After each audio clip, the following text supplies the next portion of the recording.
Google Glass, or sometimes just called Glass, or The Glass, or whatever it may be, was a brand of smart glasses developed by Google, specifically Google X, now known as Google's X development. Their experimental stuff.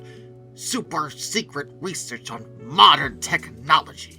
And yeah, smart glasses, where you could put them on and you'd get a heads-up display with augmented reality and a whole bunch of apps, and you'd record and do all sorts of crazy sci-fi nonsense. Full tilt, epic cyberpunk, baby!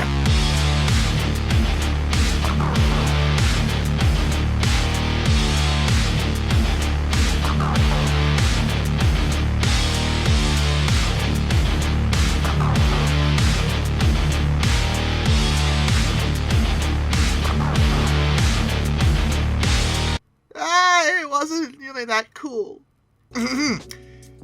Glass didn't do well. It actually failed. Completely. Every time it was released, it failed. And there were a bunch of different reasons for this. In many ways, it's actually similar to the Segway. It was a very, very hyped up technical innovation. It did genuinely have a lot of cool features and things it could do, but at the end of the day, no one wanted it. At all.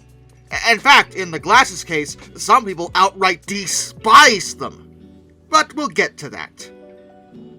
As I mentioned, Google Glass was developed by Google X and was initially unveiled as a prototype.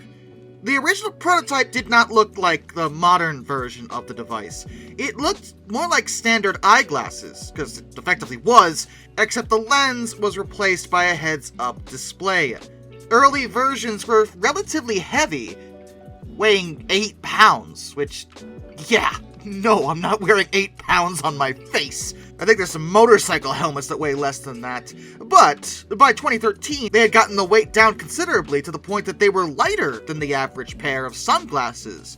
So, not bad. One of Google's co-founders wore a prototype of the glass to an April 5th, 2012 Foundation Fighting Blindness event in San Francisco. And in May of that same year, Google would demonstrate for the first time how it could be used to shoot videos, and eventually showing off how it could do a whole bunch of other neat things. Google decided to employ social media in order to spread the word about this, and believe me, the hype was real! Everyone was talking about Google Glass for the better part of a year. Journalists were heralding it as the latest tech craze, news media outlets were pumping out various articles left and right, and people on social media were of course talking about it, all the possibilities, all the neat things. Again, cyberpunk! And in order to qualify for an early user of the product, you had to share a hashtag on Twitter. Yes, really. Hashtag #IfIHadGlass. Great, that's great, thank you for that. The ones that qualified for this, who were dubbed Glass Explorers, consisted of 8,000 different people, and were notified in March of 2013 that they were being given early access. They were invited to pay $1,500. What? Wait, I'm sorry. You invited them to pay. Interesting. That's usually not how commerce works. You don't really extend an invitation for a bill. I mean, I guess a bill is kind of an invitation to pay, but it's more like a demand to pay. That's not really how this is supposed to work. And they then visited one of 3 Google offices in LA, New York, or San Francisco. There, they could pick up their unit after it was fitted so it'd be comfortable for them, and they would be given some training from Google Glass guides. The following year, Google would move to a bit of a more open beta that saw the glass fall into even more hands. Now, this is all really neat, but how well did it honestly work? Well, frankly, there were some issues, but not really that many. It did what it said it was going to do. It had the little glass heads-up display in front of your right eye, and offered a wide array of multiple different applications that work with things like Google Maps and Gmail, And third-party devs build applications for the glass, things like facial recognition, exercise software, photo manipulation, translation, a whole bunch of other stuff. Via Bluetooth, it connected to your phone, and it did seem to deliver on what Google said it was going to do. Google themselves probably didn't really oversell this thing in any real way. I mean, yeah, they were pushing it for marketing purposes, but they didn't really lie about its capabilities. The problem was, when people got a hold of the glass, they realized that, yeah, all of this sounds great on paper, but once you were actually using the thing, it was not nearly as fun. I mean, yeah, as a novelty, it might be nice, but that was it. It was a novelty. It wasn't like this thing was built into your eye in true cyberpunk fashion. You had to wear the blasted device, and at no point, at any time, during the entire course of the glass's history, regardless of what iteration we are talking about, did it ever not make you look like a total dork. Again, Segway. Oh man, you could be on a Segway and using Google Glass. Then you'd be the ultimate dweeb. Top tier. In its defense, its capabilities were suggested for a variety of different applications. It wasn't just as a novelty. It could be used in hospitals or to assist with surgical procedures, as well as various other things in the healthcare industry. So, I mean, that's good that it can do those things. And later iterations, namely the Google Glass Enterprise Edition in 2017 and the Google Glass Enterprise Edition 2 in 2019, focused more on the industrial market, where the glass could be used to assist in various different jobs, aeronautical engineers, autism research, a whole wide array of different things the glass could be applicable to, but how useful really was it at the end of the day? I mean, it was fine, but it also wasn't tremendously useful, not enough to warrant wearing the stupid thing. Frankly, a lot of people just didn't like wearing them. They could be considered a little distracting, which was a concern in terms of distracted driving. I mean, idiots that text and drive are already bad enough, but imagine if you were wearing your phone in front of your eye. You see the problem here? But the real issue that people kept bringing up was privacy concerns. Namely, that the glass could be used in a variety of ways to spy on people, or to take pictures or video without individuals' consent. Since you were wearing the thing, I mean, all you'd have to do is look in someone's general direction. When someone's recording you with their smartphone, it's usually pretty obvious they're holding up the phone. With the glass, it wasn't necessarily clear, although Google did take steps to mitigate this problem by making it so the glass would automatically turn on a light whenever it was recording. However, you could just, cover the light, or people pointed out that it was probably pretty easy to just make an app that turned the light off.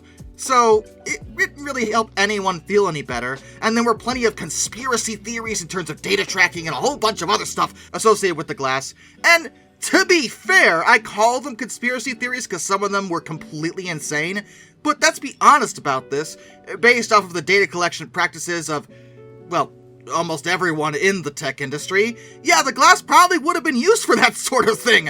And people that didn't use Google Glass and weren't interested in it were kind of uncomfortable around people that did. If you were having a conversation and someone was wearing one of these things, it just felt like there was a wall in between you, or that this person couldn't be trusted, that they were recording you or something, or whatever it may be. I mean, there's a whole bunch of concerns around this thing because it was just so obvious and in your face, to the point that people who were dead set against it started referring to users of Google Glass as, and I quote, glass holes.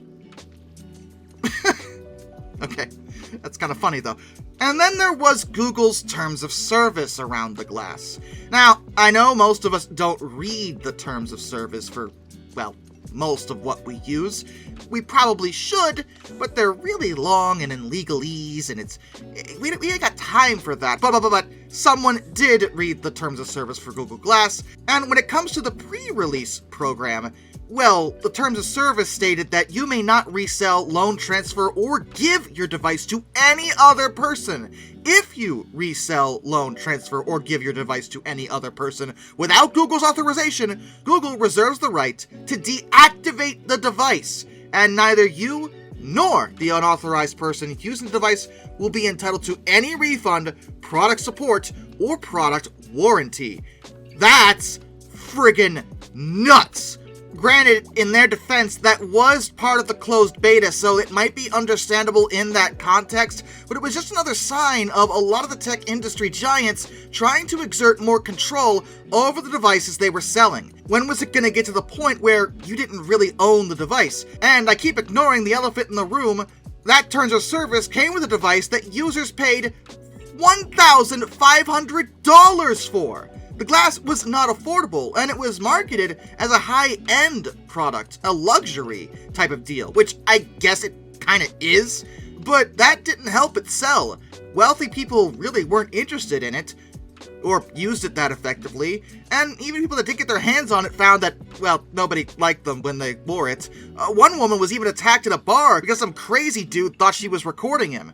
She wasn't, but that's kind of the nonsense we're talking about here. The point is, there was a lot stacked against the Google Glass, and even without all that, it just wasn't useful enough for the average person to make it a success. And if you're asking, well, did they ever drop the price? No. Both the Standard and the Explorer were both sold at $1,500 friggin' dollars, which is more than the average smartphone. Plus, things like smartphones can be bought with plans, where you pay the phone off over time. The Glass, as far as I know, never had anything of the sort associated with it, meaning you had to dump $1,500 just to get the thing, and then what were you gonna do with it? For most people, they didn't have anything to do with it. It was, again, a novelty, and there weren't enough industries that found use in it to make it financially successful for Google. In the end, they wound up discontinuing support for the devices in 2023. Which implies to me that if you still happen to own one of these things, unlike a Segway, which is rechargeable and probably might still function if you've taken care of it, the glasses might just be dead weights now. They might actually not work. I can't confirm that because, frankly, not enough people own them to ask. But given Google stopped supporting them, it's likely that if they are working, they are super vulnerable to cyber attacks, so you probably shouldn't be using them anymore. Regardless, how did this affect Google? Well, frankly, it just didn't. See, unlike Segway, which was banking on the success of their product, Google did this as one of their many, many side projects. They make so much money, they have so much money, just a disgusting amount of money, that they can afford to experiment and do something weird and very risky. This didn't work out, but it really didn't affect their bottom line in any significant way, just because of their current position in their market. And they did learn quite a lot from it. Smart glasses are still a thing, even though Google Glass itself isn't. As it stands, they're working on something called Android XR, which is an extended reality operating system developed by Google, based on Android obviously, to work with power headsets and other brands of smart glasses. That OS likely took a lot of influence, and in fact probably copied a lot of code directly from the Glass's own Glass OS. So, for them, it probably wasn't a total waste, assuming Android XR does well enough, though I don't really know many people with smart glasses in general. Till next time, this is Darkness, and I bid you all a fun farewell.